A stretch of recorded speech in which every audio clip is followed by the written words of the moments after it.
that you still love me too. You have been in the Sea Org for nearly 17 years. When I allowed you, then a minor, to join the Sea Org, you signed the staff contract which states that holidays are 3 weeks per continuous active year for Sea Org members. And this has never happened. Instead, you were granted 3 days in Portland in 1996. Now, each time we spoke, and in the letters you wrote me throughout the years, you stated the desire to come home for a visit. During the last visit we had in March of 2008 at the J. Paul Getty Museum in LA, you told me that you would come and visit soon. Kate, remember the postcards you bought for me at the museum that day? You wrote me notes on the back of them.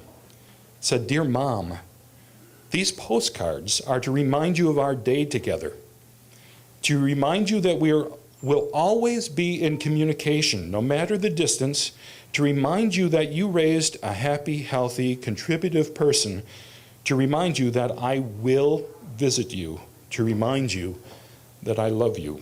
All my love, Catherine."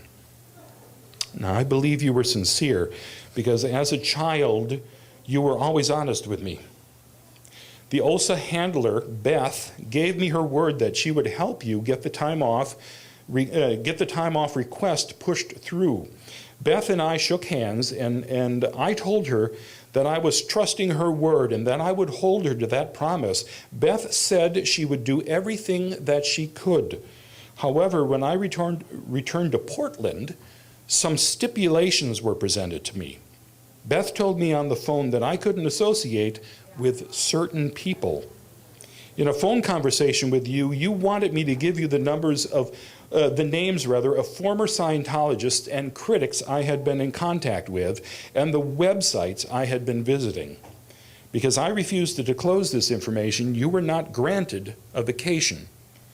Instead, we were tricked, lied to, and now we are disconnected. I can't reach you by phone. I don't even know if you received my letters, cards, or gifts. As I said in our last phone conversation, which was September 2008, I will continue to scream from the mountaintop. I will not be silenced. I love you. My heart and my door will always be open to you. I am still waiting for your arrival in Portland for the vacation that